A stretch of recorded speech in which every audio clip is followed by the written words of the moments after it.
Kesha Yuaida Muryanto, mahasiswi Septikes Rumah Sakit Husada, Sarjana Keperawatan, dengan NIM 2230124. Kali ini saya akan mengedukasi pasien lansia yang mengalami hipertensi. Nah, simak videonya ya teman-teman. Jadi ibu untuk tadi hasil pemeriksaannya itu kalau 150/90 sama nadinya tinggi itu berarti dia ada hipertensi.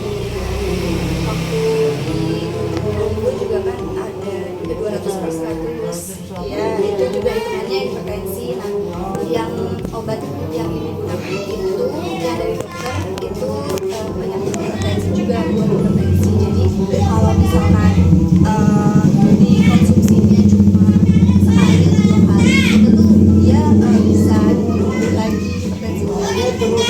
Ya, jadi kalau misalkan obat hipertensi itu harus digunain rutin. Jadi kalau misalkan berhenti udah waktunya lama berhenti itu tuh bisa hipertensi lagi. Karena kalau misalkan obat hipertensi itu emang harus dikonsumsinya benar-benar rutin. Tiap hari saya Nggak tiap hari juga ya, tapi hitungannya harus dikonsumsinya terus menerus, jangan berhenti gitu. sama berhenti kalau dia nggak pusing. Ada kata kita sih gini, gue kalau nggak pusing ini kan kurang konsentrasi tinggi. Terus bapaknya kecapean tinggi kayak gitu. Jadi malah macam dulu sampai tadi kan mau disuntik itu waktu vaksin. Waktu bersatu saya mau nggak boleh mah itu cuma dulu Penyebab hipertensinya itu biasanya tuh karena faktor usia juga sama stres. Nah terus ibu waktu kajian kan nyebutin pernah KB juga ya Bu. Nah KB sama obat-obatan yang biasa ibu konsumsi itu juga bisa menimbulkan si hipertensi ini. Jadi ada faktornya juga. Nah terus juga tanda-tandanya juga suka sakit kepala kadang, terus mau muntah kadang kayak gitu, sama kelelahan. Terus ada juga bisa sesak nafas gitu kalau misalkan udah tinggi banget hipertensinya. Kadang kan kayak ngerasa capek ngos-ngosan gitu. Nah itu karena si tekanan darahnya juga naik. Terus ini juga ada faktor resikonya. Nah faktor resiko tuh penyebab dari si hipertensi ini. Jadi bisa karena genetik atau keturunan. Biasanya kalau ada keturunan yang hipertensi itu bisa nular ke anak cucunya. Terus kadang juga dari ras atau tradisinya, ada tradisinya suka makan santan itu juga, atau makan makanan daging kayak gitu. Ya itu bisa menimbulin hipertensi. Jadi tekanan darah tinggi sama obesitas juga tuh bisa bikin hipertensi. Terus biasanya ada diabetes sama si kolesterol juga. Nah kalau misalkan hipertensinya dibiarin tuh biasanya ada komplikasi atau penyakit yang lain tubuh gitu. Jadi nanti bisa ada stroke, ada tambahan jadi serangan jantung gitu. Jadi dari hipertensi yang nggak teratasi itu bisa nyebabin si stroke-nya ini, terus sama si serangan jantung itu bisa terjadi karena si hipertensi yang tidak teratasi. Terus juga gagal ginjal juga bisa, sama gagal jantung sama kehilangan penglihatan itu biasa kayak rabun gitu. Jadi karena si hipertensinya itu udah masuk ke aliran darah, terus dia tuh membeku di suatu organ saraf otak atau mata, itu bisa menimbulkan penyakit baru. Terus kalau pencegahannya biasanya makanan-makanan yang rendah garam sih Bu, kayak misalkan ini yang dilarang itu daging, ikan asin kayak gitu, telur kayak gitu. Itu tuh yang makanan yang bisa nyebabin hipertensi itu harus dikurangi. Nah terus kayak olahraga juga harus kayak rajin jalan-jalan pagi gitu misalkan. Jadi sambil mengonsumsi obat hipertensi sambil sekali-sekali jalan-jalan itu, sama pola makannya juga gitu. Nah, ini untuk penata laksananya kayak diet. Nah diet ini yang tadi makanan tadi itu biasanya sih rendah garam itu kita biasanya pakai buat mengatasi si hipertensi. Kayak makanan yang ikan asin sama yang ibu biasa makan itu sebaiknya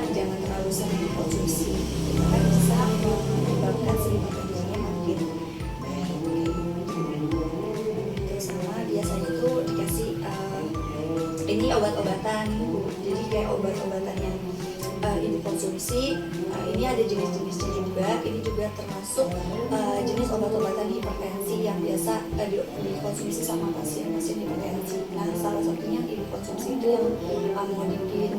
Nah, itu penyakit obat hipertensi. Nah, itu biasanya kalau misalkan yang udah merasa pusing, ya si obat ini tuh harus tetap dikonsumsi dulu supaya si hipertensinya tetap stabil.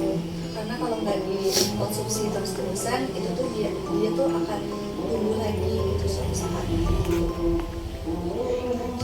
Ada yang mau ditanyain dulu? Ada yang mau ditanyain dulu? Enggak. Enggak. Ini ada catatan aku. Oh gitu.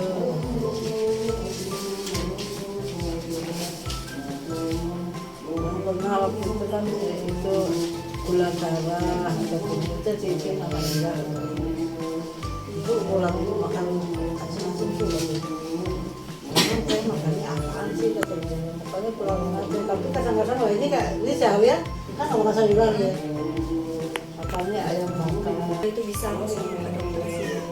Itu buat minta obat resep obat segala macam.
Nah, itu dia video pengkajian dan juga edukasi terhadap pasien lansia yang mengalami hipertensi. Terima kasih telah menyimak video saya. Kurang lebihnya mohon maaf. Wassalamualaikum warahmatullahi wabarakatuh.